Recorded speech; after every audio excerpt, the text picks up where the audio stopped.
Has been a supporter of Donald Trump, and with the madness of the last number of weeks, she's had the courage to talk about economic policy. What's really cool is she's actually gone to a vote. Unlike a lot of the other bloviators out there, she's a former lieutenant governor of New York, and we're thrilled, Betsy, you can join us today. November of 1994, I believe you had a vote. You could say with a lot of quality there that the vote wasn't rigged in 1994, right? True. What about now? What we have observed over the weekend, nobody's talking about the economic policies that you want to talk about. Do you agree with Mr. Trump, disagree with him, think he's nuts? Is there something there about a rigged vote? His comment about the rigged vote reflected two things. First of all, the observations of the New York City election commissioner, Alan Shulkin, last week, who complained that in New York City, there is a lot of fraudulent voting. That was a direct quote from Alan Shulkin, who described exactly how it happened. I don't believe New York City is a battleground state. No, but let me just explain. Please. And Mayor Giuliani, former mayor of New York City, weighed in and said, yes, he had seen quite a bit of it. Okay. But Trump's major concern is not with the mechanics of the election. He went after the media, I get it. That's right. And there is a lot of compelling evidence that the media are working very hard to tip this election for Mrs. Clinton, including rolling out these very suspect charges.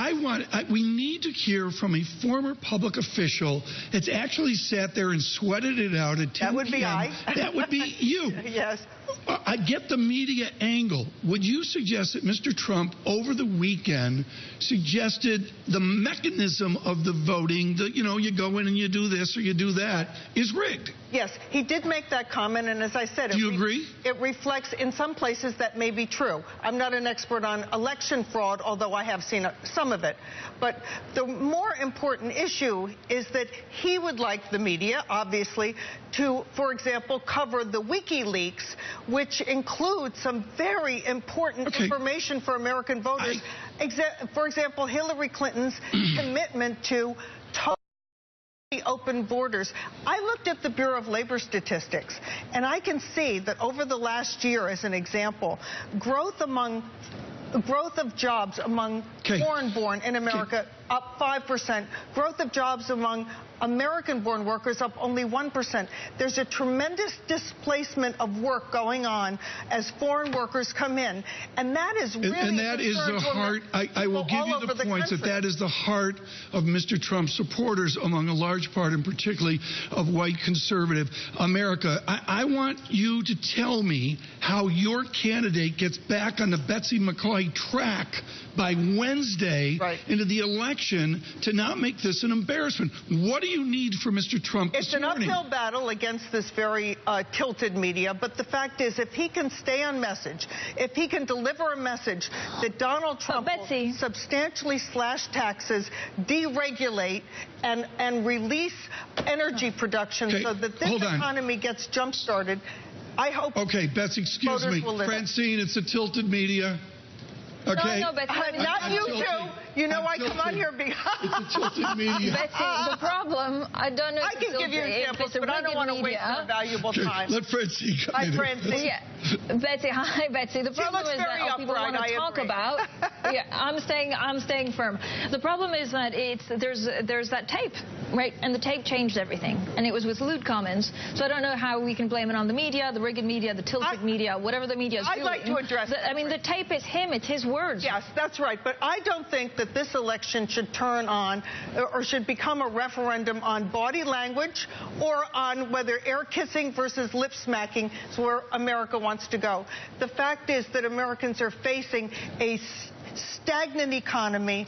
They're still earning less than they did in 2007. And Donald Trump has to slash corporate taxes, deregulate, and spur energy production. Those three things alone will put more Americans back to work with higher pay. And I know you're here to talk about the economy, but as a woman, when you hear the tape, how can you defend him? Look, How can I defend him? Because we've heard about body language like that our whole lives. I deplore sexual aggression, sexual harassment, and let me tell you, I've seen a lot of it with my many decades in the workplace. But that should not be the single focus of this election. Ask men and women all over this country, do you want this election to turn on these very suspect charges of Donald Trump's behavior? But in many do you cases, not want better, ago, Betsy? Unproven, in some cases as your already commander-in-chief? Do we not deserve better as our commander-in-chief, as your commander-in-chief? Yes, but women also deserve more pay. I would look at women right now and say, if you're a woman earning $50,000 a year, you are going to get a $2,700 tax cut under Donald Trump. That's enough to make a down payment on a car or take your kids on a vacation. Okay. We're lucky here, folks, in that Dr. McCoy is an historian out of Columbia. You did your dissertation on William Samuel Johnson of Connecticut. I am so impressed. This is way back. Come on. This is important. Yes. You know the history here. Is Donald Trump going to be a William Jennings Bryan? Is this a guy who's going to go once? Let's assume he loses. He goes twice? He goes 3 times? Or is this one and done? I'll tell you what we do know from this election already, regardless of who wins. This is not the end of the issues of immigration and trade. Fair, totally agree. For a long time, Republican Party was identified with free trade, right, and open immigration. Right. Not anymore. They're listening. Okay. Number 2, this is only the beginning of politics as equivalent to reality TV. You're not going to have just candidates in the future with their great temples and their years in politics. Don't describe George that way. Right. Okay.